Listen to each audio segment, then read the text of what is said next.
আপনারা কি জানেন এক খাম কারো মৃত্যু ডেকে আনতে পারে?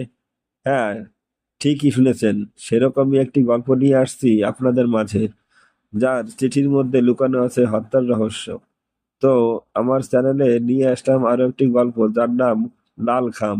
গল্পটি ভালো লাগলে অবশ্যই সাবস্ক্রাইব করে পাশে থাকবেন। গোয়েন্দা রুদ্র ও লাল চিঠির রহস্য। ঢাকার এক বর্ষাপ্লাবিত সন্ধ্যা। গোয়েন্দা রুদ্র তার অফিসে বসে পুরনো কেস ফাইল দেখছিলেন। হঠাৎ দরজার নিচ দিয়ে একটি লাল খাম গড়িয়ে পড়ল।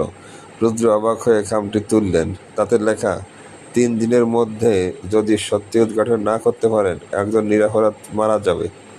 স্বাক্ষরে ছায়া লেখা। রুদ্র জানতেন ছায়া নামে একজন অপরাধী সম্প্রতি শহরে ত্রাস সৃষ্টি করেছে, কিন্তু পুলিশ এখনো তার ছায়াও ধরতে পারেনি। রুদ্র খামের ভিতর থাকা কাগজে একটি ছবিও পেলেন, একজন তরুণীর ছবি, নিচে নাম লেখা সায়রা রহমান। তিনি দ্রুত অনুসন্ধানে নামলেন। প্রথমেই সায়রার বাসায় গেলেন। মিরপুরে একটি ছোট ফ্ল্যাট। দরজা খুললেন সায়রার মা। সায়রা তখন বাসায় ছিল না। জানা গেল সে একটি স্থানীয় লাইব্রেরিতে চাকরি করে। রুদ্র সরাসরি লাইব্রেরিতে গেলেন। সায়রাকে দেখে প্রশ্ন করলেন, আপনি কি জানেন কেউ আপনার ক্ষতি করতে চায়?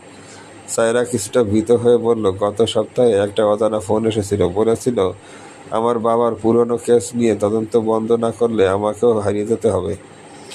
রুদ্র খোঁজ নিয়ে জানলেন সায়রার বাবা ছিলেন একজন সাংবাদিক। তিনি একটি রাজনৈতিক দুর্নীতির খবর প্রকাশের পর রহস্যজনকভাবে মারা যান। রিপোর্টটা কখনো ছাপা হয়নি। রুদ্র বুঝলেন এই মৃত্যুর পেছনে লুকিয়ে আছে বড় কোনো ষড়যন্ত্র। তিনি পুরনো পত্রিকাগুলো ঘেঁটে জানতে পারলেন সেই সময় এক উচ্চপদস্থ মন্ত্রীর নাম জড়িয়ে পড়েছিল, কিন্তু প্রমাণের অভাবে মামলার ধামাচাপা পড়ে যায়। রুদ্র সায়রাকে বুঝিয়ে বললেন, আপনার বাবার মৃত্যুই আসলে পুরো ঘটনার চাবিকাঠি। ছায়া চায় আপনি সত্য জানতে না পারেন। তৃতীয় দিন সন্ধ্যায় রুদ্র ফোন পেলেন, আপনার সময় শেষ। রুদ্র সঙ্গে সঙ্গে তিনি পুলিশ নিয়ে সায়রার বাসায় যান। দরজা তালাবদ্ধ, ভেতরে শব্দ নেই। পুলিশ দরজা ভেঙে দেখে সায়রা অচেতন অবস্থায় পড়ে আসে। পাশে এক বোতল অজ্ঞান করার ওষুধ। জানালার পাশে ছায়ার মতো একজন পালানোর চেষ্টা করছিল। রুদ্র তৎক্ষণাৎ ধাওয়া করে তাকে ধরে ফেললেন। মুখোশ খুলতেই চুপ করলেন। ব্যক্তিটি আর কেউ নেই, সেই দুর্নীতিগ্রস্ত প্রাক্তন মন্ত্রী। তিনি স্বীকার করলেন, সায়রার বাবার রিপোর্ট আমাকে ধ্বংস করে দিতে পারত, তাই আমি তাকে সরিয়ে দিই। এখন মেয়েটাও বেশি ঘাটাঘাটি করছিল।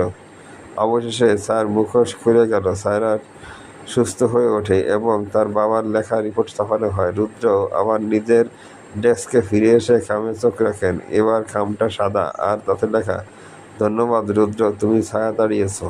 হ্যালো গাইস, গল্পটি যদি আপনাদের ভালো লেগে থাকে তাহলে অবশ্যই সাবস্ক্রাইব করে পাশে থাকবেন এবং বেল আইকনটিকে চাপ দিয়ে পরবর্তী গল্পের জন্য অপেক্ষা করবেন। ধন্যবাদ।